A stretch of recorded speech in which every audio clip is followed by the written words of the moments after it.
Oke, bismillah. Assalamualaikum warahmatullahi wabarakatuh. Selamat malam teman-teman semua. Semoga masih dalam keadaan yang sehat dan baik ya. Dan kita ngelanjutin yang pekan kemarin masih tentang gimana sih hidup di kampus gitu.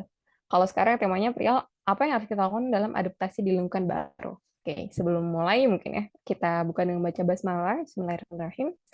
Next perihal adaptasi di lingkungan baru gitu ya, teman-teman. um, Kalau misalnya buat maba yang baru masuk gitu, seringkali apa ya banyak informasi yang masuk ya tentang kehidupan kampus kayak nanti di kampus ini bakal kayak gini loh segala macam, tapi mungkin sulit untuk menyaring informasinya gitu ya. Jadi semoga harapannya nih dengan sedikit banyak sharing dari aku yang alhamdulillah udah beres ya sama dunia kampus, semoga bisa sedikit banyak membantu teman-teman untuk tahu gimana cara adaptasi di lingkungan baru yaitu kampus. Nah, tapi sebelum tahu caranya, sebelum tahu gimana cara adaptasi, kita perlu tahu dulu nih, kan untuk nge-resolve suatu problem, kita harus riset dulu ya, masalahnya apa. Nah, kita cari tahu dulu, sebenarnya medan kehidupan di kampus tuh kayak apa sih, gitu. Tantangannya apa aja. Nah, buat yang di kampus, tantangan kehidupan itu ada apa aja, aku coba rangkum jadi 3, ini yang paling main core ya, terutama kalau dalam konteks gimana kita survive gitu, nggak hanya dalam konteks akademik, kalau itu mungkin bisa masuk bab lainnya, tapi ini konteks gimana kita bergaul segala macam. Yang pertama ada heterogen ya, bahwasanya di dunia kampus itu tingkat heterogenitasannya tuh jauh lebih tinggi. Yang kedua, di mana kalau kampus itu peluang berkembangnya bertebaran. Ini tantangan ya, padahal peluang juga sebenarnya. Tapi ini apa namanya? Nanti kita coba bahas kenapa sih ini masuknya tantangan gitu. Dan yang ketiga adalah tempat idealisme tumbuh pesat banget di dunia kampus. Oke, kita bahas satu-satu mungkin ya. Yang pertama tentang heterogenitas. Ini heterogennya konteksnya bukan kimiawi ya, tapi begitu diversitasnya tinggi banget gitu. Kalau misalnya kita masuk kampus pasti kita nyadar dan kita ngelihat hal-hal yang mungkin sedikit apa ya lebih mengejutkan ya kalau dibandingkan sama dunia SMA gitu. Kadang hal-hal yang kita nggak sangka bakal kita lihat langsung, kita bakal nemuin itu di kampus. Bisa dibilang entah itu vulgar lah atau hal-hal yang sejatinya salah gitu. Tapi entah gimana caranya itu dinormalisasi di kampus. Dan ada juga hal yang perlu jadi titik kritis kita, bedanya sekolah sama kampus itu adalah perbedaan peran dosen dan guru ya. Kalau misalnya di dulu di SMA, guru itu porsi persentase mendidik kitanya tuh masih cukup seimbang. Kalau misalnya nih kita ngelakuin hal buruk atau aneh-aneh lah ya dalam tanda kutip, pasti bisa aja dipanggil BK gitu ya. Dipanggil sama guru BK, dinasehatin segala macam gitu. Guru tuh masih apa namanya mendidik budi pekerti kita. Tapi kalau di kampus teman-teman, dosen itu peran persentase mendidiknya itu sudah kecil banget karena peran-peran beliau itu lebih banyak ke transfer ilmu. Jadi kita menerima ilmu saja. Kalau misalnya teman-teman nanti misal mau ngelakuin hal-hal yang mungkin itu udah di luar batas norma gitu ya, itu udah jadi tanggung jawab teman-teman. Nggak akan ada lagi yang manggil ke ruang WK, nggak akan ada lagi dosen yang mungkin nyeramahin kita segala macam. Mungkin ada, tapi itu juga akan secara general, nggak mungkin person by person gitu ya. Jadi itu yang perlu kita sadari, dunia kampus itu heterogen itu loh, dan apa namanya keputusan itu ada di tangan kita untuk mau melakukan itu atau enggak. Nah sebenarnya dalam menghadapi itu gimana sih gitu ya? Kita menghadapi keheterogenitasan dunia kampus, terutama kita sebagai seorang muslim gitu. Pertama, kita harus sadar gitu ya, apa namanya, bahwa selemah-lemah iman adalah penolakan di hati. Ini kan ada hadisnya ya. Kalau misalnya kita melihat suatu kemungkaran, kalau misalnya kita ngerasa kita ini nggak bisa menghentikan itu dengan tangan kita, maksudnya kita ngelakuin sesuatu, kita coba lakukan usaha lewat ucapan kita gitu ya. Kita mungkin negur segala macam. Tapi kalau kita ngerasa kita belum mampu untuk melakukan itu, cukup lakukan penolakan di hati. Makanya coba mulai tanamkan di diri kita prinsip-prinsip kita itu apa aja. Jangan sampai kita terlalu melebur. Melebur boleh ya, kalau berteman sama siapa aja teman-teman. Tapi jangan pernah lupa prinsip kita. Jadi jangan melebur, jangan kita ikut menormalisasi sesuatu yang sejatinya bertolak belakang, berapa nih, kontradiksi gitu ya dengan prinsip-prinsip yang kita pegang gitu. Dan jangan berkasih sayang dalam kemungkaran. Maksudnya apa sih? Kenapa dikasih curug juga? Jadi kadang ada orang yang menyalahartikan ya perihal kita ini harus berlemah lembut terhadap semua orang tanpa melihat agama itu betul. Maksudnya tanpa melihat dia itu agamanya apa, atau mungkin sesama muslim, tapi ya intinya kita tetap harus berlemah lembut gitu. Eh, ada batasannya gitu ya, perihal berkasih sayang atau berbuat baik ya, selama orang yang mereka lakukan itu dalam koridor kebenaran gitu. Kalau misalnya hal yang mereka lakukan salah, sesederhana misalnya as simple as apa namanya, mereka ninggalin sholat atau apa, kalau kita ngerasa kita belum bisa eh, mencegah itu atau menginginkan itu, ya udah kita tolak dalam hati, kita nggak membenarkan perilaku mereka, dan kita tetap menjaga prinsip kita tanpa menegur kalau ngerasa belum mampu untuk melakukan itu. Jadi kita coba mulai set boundaries kita, sebenarnya kita tuh berteman tuh sampai ke taraf apa gitu, apa namanya, membaurnya gitu, jangan sampai melebur, karena kita itu bertanggung jawab atas diri kita gitu ya. Jadi kenapa penting untuk mulai pegang prinsip untuk diri, karena di kampus tuh heterogen itu, dan kalau kita belum punya prinsip, kita belum punya nilai yang kita pegang, bisa-bisa kita terombang-ambing aja. Oh, karena gue temenan sama ini jadi malah apa ya, kayak ikut kesana kemari gitu ya. Jadi uh, catatan gitu ya, dan apa namanya, pengingat aku juga, di kampus itu jangan pernah lupa gitu ya, untuk kita mulai mencari kawan atau teman-teman yang kehadiran mereka itu bukan untuk seru-seruan doang gitu, tapi mulai cari orang-orang yang dia tuh bisa terus membawa kebaikan sama kita. Ini makanya semoga nggak salah dipahami bahwa kita harus apa namanya, apa namanya, kayak nggak mau bergaul sama semua orang deh. Bukan itu konteksnya, tapi pilihlah orang-orang tertentu dalam ring satu pertemanan kita. Berteman sama semua orang, bergaul sama semua orang, tapi jadikan orang-orang terdekat dalam kehidupan kita, sahabat-sahabat kita, orang-orang yang kita pakai untuk bertukar pikiran itu adalah orang-orang yang terus membawa kita dalam kebaikan. Dan em, aku pernah dapat nasihat gitu ya, gimana sih untuk tahu gitu ya parameter sebenarnya circle circle pertemanan kita tuh sehat dan baik atau enggak. Itu adalah coba tanya sama diri kalian, kalau misalnya aku ngelakuin intinya kalau misalnya aku lagi sama mereka tuh kita ngerasa hal-hal yang apa namanya, sejatinya normal dan seharusnya kita lakukan tuh nggak jadi tabu, dan kita tuh nggak malu untuk ngelakuin itu. Jadi hal-hal kebaikan itu kita nggak malu untuk ngelakuinnya di depan mereka atau bahkan bersama mereka. Itu adalah salah satu ciri circle pertemanan yang baik ya. Contohnya tadi kayak sesederhana sholat gitu ya. Ini yang misalnya cukup marak di kampus. Kadang ada yang misalnya kayak ya udah normal, dan juga malah jadi sungkan buat mau ngajakin sholat, atau bahkan untuk mau sholat diri sendiri, kadang kayak duh lagi nongkrong nggak enak gitu. Nah itu coba dipertanyakan, entah apakah circle-nya atau diri kita yang seberani itu, padahal itu kan kewajiban kita ya.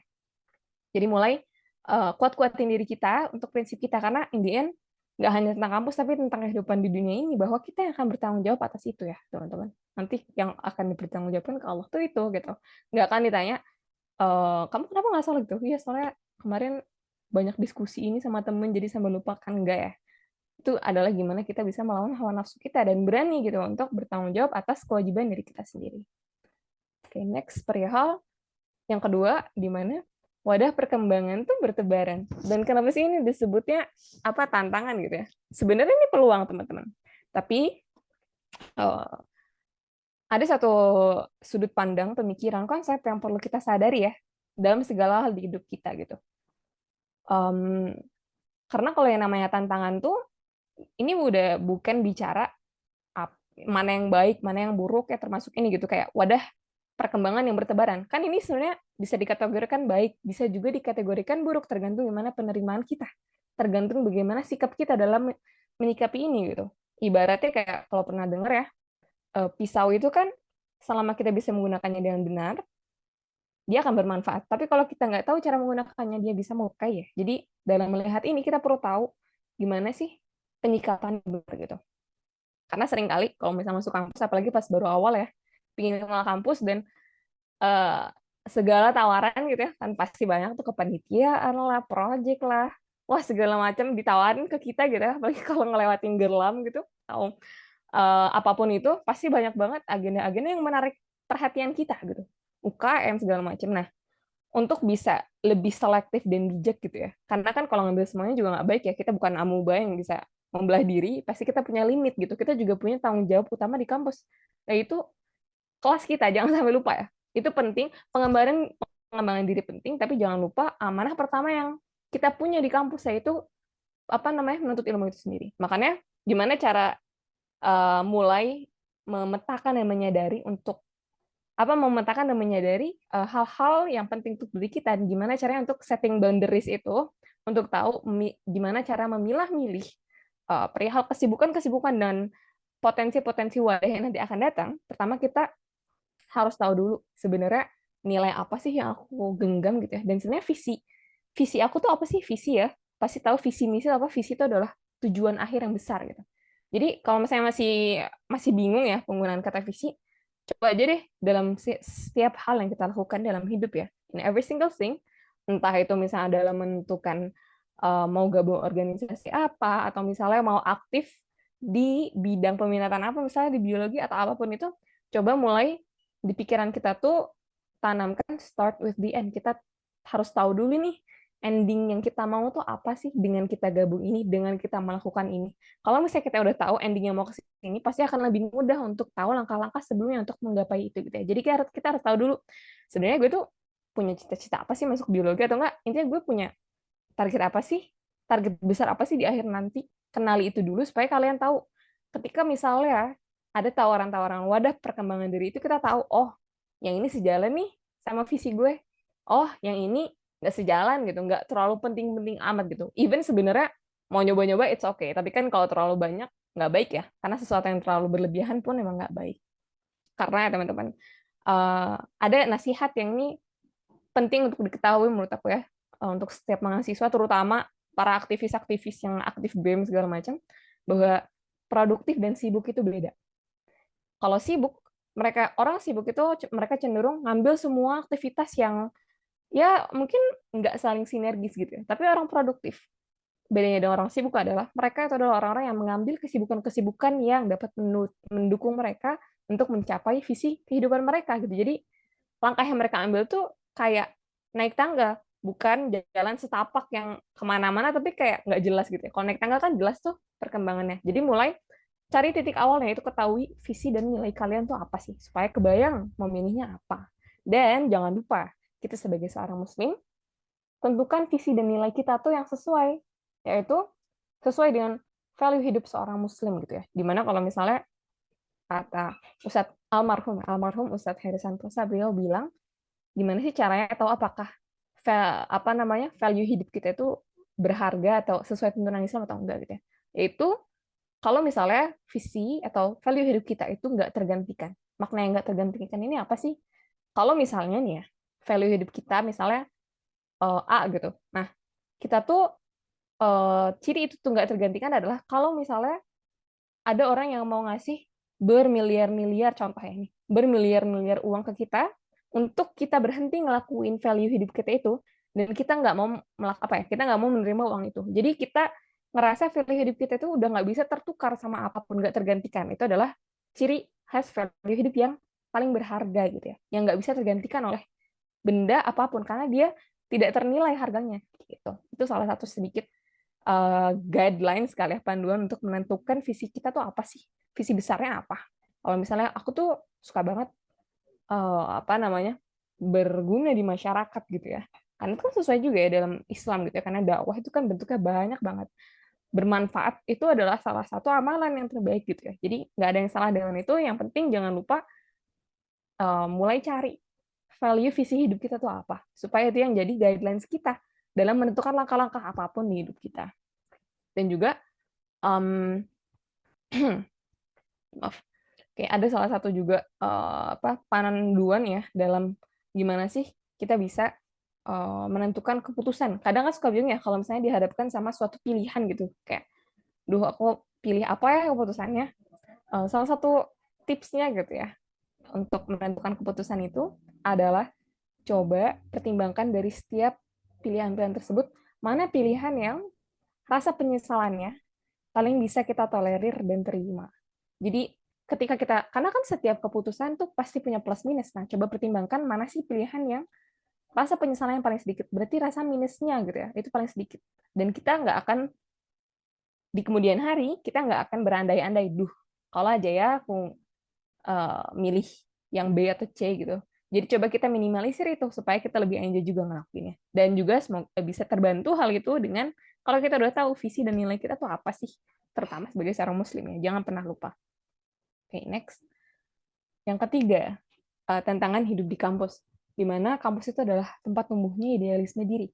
Makanya kenapa sih kalau di kampus tuh rasanya uh, apa ya, orang-orang tuh mulai nyari sebenarnya jati diri gue apa gitu ya. Itu adalah hal yang sangat normal dan perlu kalian lakukan. Karena kalau misalnya nanti udah di luar dunia kampus ya, teman-teman udah masuk dunia kerja, ada perbedaan kritisnya di mana kalau dunia kampus kalian melakukan kesalahan, kalian masih lebih mudah dalam tanda kutip dimaafkan ya oleh masyarakat kampus. Tapi kalau misalnya kalian melakukan kesalahan di dunia kerja gitu ya, wah itu konsekuensinya udah beda. Mungkin bisa dipecat atau suatu hal yang jauh berbeda dan dunianya itu jauh lebih berat gitu ya. Makanya pastikan di kampus ini kalian udah punya tuh idealisme atau kalian sembari mencari dan jangan lupa cari yang sesuai dengan tuntunannya. Kita sebagai seorang mukmin gitu ya, orang Islam. Nah, kalau misalnya kita sebagai mukmin ada yang namanya Islamic worldview ya atau sudut pandang memahami kehidupan dalam sudut pandang Islam. Karena sejatinya Islam itu kan rahmatan lil alamin ya, teman-teman. Islam adalah rahmat untuk seluruh muka bumi gitu ya. Makanya sejatinya segala hal itu tuh bisa kok dilihat dari sudut pandang yang baik gitu ya, yang sesuai tuntunan Islam. Kalau misalnya nanti teman-teman udah mulai main kemana-mana gitu ya, di kampus tuh akan banyak pemikiran-pemikiran yang itu tidak sesuai dengan kodrat Islam. Contohnya nanti mungkin teman-teman dengar ada liberalisme, ada sekularisme, dan segala-segala isme lainnya gitu. Ateisme juga ya. Oh itu udah jelas banget bertentangan sama kita. Nah, hal-hal kayak gitu tuh kalau misalnya pondasi kita terhadap pemahaman agama Islamnya masih kurang kuat, itu juga bisa menggoyahkan dan bisa jadi kita tercemplung juga ke sana yang itu nggak sesuai dengan pemahaman kita gitu ya. Karena contohnya kayak ateisme yang nggak percaya Tuhan, nah, itu udah jelas banget salah ya. Sudah tidak bertauhid, tidak percaya bahwa Allah adalah satu-satunya Tuhan gitu. Makanya perlu dikuatkan pondasi utama kita, yaitu pemahaman terhadap agama Islam supaya nanti kalau misalnya ketemu beririsan gitu ya atau ya banyak bacaan-bacaan segala macam yang nggak sesuai sama akidah kita, maka kita udah tahu, udah aware gitu ya, karena kita udah punya ilmunya. Oh ini pemahaman yang salah nih ya, karena kan dalam ada nasihat ya bahwasanya kita tuh harus menerima nasihat dari siapapun, bahkan dari pencuri sekalipun. Tapi kalau terkait pemikiran gitu ya, prinsip hidup, nah itu yang perlu kita telaah lagi. Siapa sih yang ngomong? Di mana sih dia berguru gitu ya? Dan ini tuh berangkat dari mana gitu? Karena kalau misalnya prinsip hidup itu adalah suatu hal yang perlu jelas fondasi akidahnya. Jadi catatannya kalau ini apa tipsnya? Ya pelajari agama Islam. Pelajari tuntunannya. Sebenarnya Allah ingin kita kayak apa sih? Sebenarnya sebagai seorang mahasiswa muslim, tindakan kita, sikap kita terhadap suatu kondisi itu seperti apa sih? Sebenarnya adaptasi dalam dunia kampus yang benar itu seperti apa sih gitu dalam bergaul, dalam menghadapi dosen dan juga dalam terhadap ilmu gitu ya. Mungkin seperti yang kemarin kita belajar etika gitu ya, di mana beradab itu juga salah satu bentuk proses adaptasi di mana kita mempelajari gimana sih caranya beradab, beretika di dunia kampus. Kan beradaptasi ya, karena kan pasti beda dengan dunia SMA dulu, cara beretika dan juga beradabnya. Dan itu baru bab etika, belum bab-bab lainnya, perihal pergaulan, perihal apalagi banyak ya. Nah itu makanya perlu dicari ilmunya.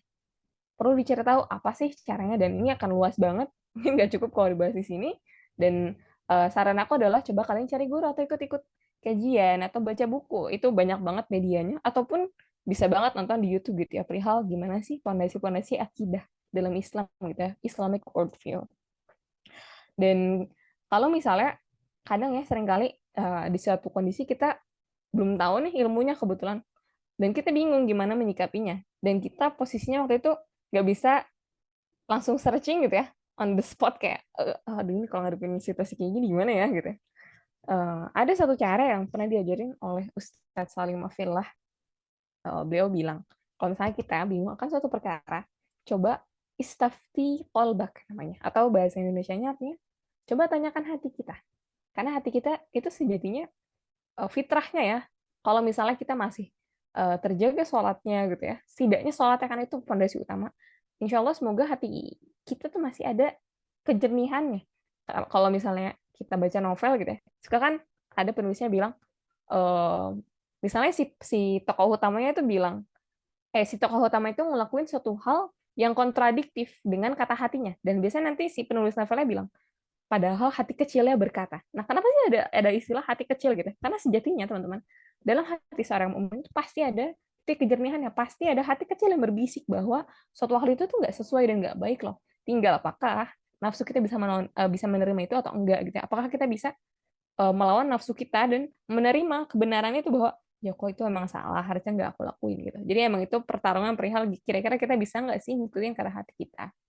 Makanya kalau misalnya menemukan atau bertemu satu perkara yang nggak kita ketahui, coba tanya hati kita, kira-kira Allah suka nggak ya kalau aku ngelakuin ini? Itu mungkin nggak bisa jadi parameter ya. Perihal sebenarnya perkara itu baik atau enggak. Tapi baiknya setelah itu, kalau misalnya kita udah beres ngelakuin itu, segera cari tahu based on ilmu sebenarnya perkara itu apa. Karena ini kan sifatnya general ya, kasusnya bisa banyak banget. Oke. Nah, oh ya ini sedikit apa namanya? Sedikit tambahan ya perihal yang tadi. Kalau saya bertemu suatu kondisi, coba tanyain ke hati kita. Kira-kira Allah bakal suka nggak ya kalau misalnya aku ngelakuin ini? Oke. Nah, ini apa namanya? Sedikit tambahan lagi perihal sebenarnya dituliskan loh beberapa ciri perangkap iblis gitu ya terhadap manusia. Kaitannya apa sih? Kaitannya tadi dengan kita sebagai mahasiswa muslim yang ingin beradaptasi di lingkungan kampus dan jangan sampai kita terjerat sama perangkap-perangkap iblis ini yang barangkali sering kita nggak sadari gitu ya. Yang pertama perihal apa namanya kekufuran ya, kesyirikan atau serta memusuhi Allah dan Rasulnya.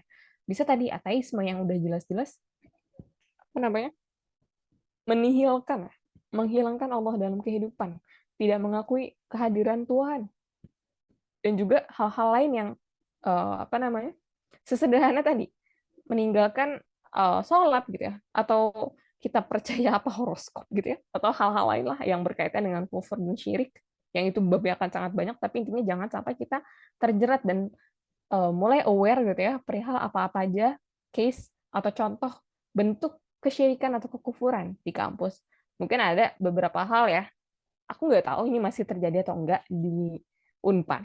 Tapi dulu itu sempat pernah terjadi. Contohnya misal mau ada agenda offline, entah itu konser atau apapun, terus ngundang apa namanya yang hujan, pawang hujan gitu lah. Itu kan syirik ya termasuknya. Siapa dia bisa apa namanya ngatur hujan gitu kan? Hujan adalah rahmat Allah gitu ya.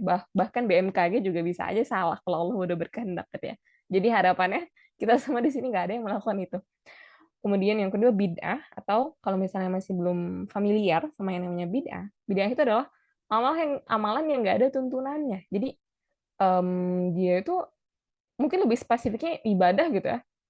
Kayak misalnya kita melakukan suatu amalan yang sebenarnya itu nggak ada tuntunannya, terutama ibadah. Karena ada titik kritis, oh ini akan jadi bab yang panjang ya. Tapi intinya kalau misalnya kita masih bingung ibadah ini tuh sebenarnya benar atau enggak sih gitu ya. Coba kita cari ada nggak sih perintahnya untuk melakukan ibadah itu. Sebenarnya kalau bahas bid'ah itu akan panjang ya. Ini aku masukin di sini supaya teman-teman tahu aja. Nanti boleh cari tahu lebih dalam ya perihal bid'ah kan ini akan jadi bahasan yang panjang banget. Uh, Mungkin ini bisa jadi bahan belajar gitu ya. Terus yang ketiga, dosa-dosa besar yang kadang kita nggak sadari bahwa dosa-dosa besar itu sangat fatal akibatnya gitu ya dalam kehidupan kita. Karena wah, apa namanya? Kita kalau misalnya melakukan dosa besar, insya Allah semoga di sini nggak ada ya.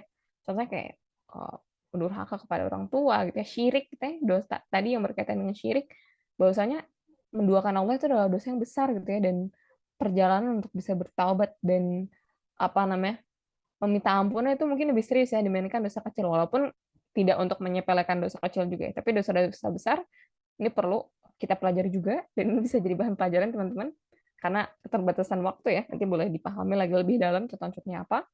Kemudian yang berikutnya adalah dosa-dosa kecil. Nah, ini dosa-dosa kecil yang kadang kita nggak sadari. Padahal ini adalah apa namanya salah satu pintu utama yang akan membinasakan ya kalau dikatakan dalam sebuah hadis membinasakan seseorang gitu. Karena apa namanya dosa-dosa kecil ini tuh bisa jadi besar kalau kita menyepelekannya. Jadi misalnya kita menyepelekan dosa kecil dalam hati kita tuh kita nggak menolak itu gitu kayak oh ya adalah gini doang. Nah, sesederhana itu ya teman-teman, dari dalam hati kita membenarkan perilaku dosa kecil itu bisa menjadi besar karena secara tidak langsung kita mengingkari bahwa Allah tuh senantiasa melihat loh, bahwa di kanan kiri kita ada malaikat yang selalu mencatat loh gitu ya. Makanya jangan pernah menyepelekan juga dosa-dosa kecil gitu. Kalau bisa setiap habis melakukan dosa bertaubatlah gitu, karena kan manusia emang tempatnya khilaf gitu ya, dan Allah maha penerima taubat, dan memang apa namanya, nggak pernah ada salah bahwa kita keseringan bertaubat gitu ya, malah kan dianjurkan untuk senantiasa beristighfar segala macam gitu. Jadi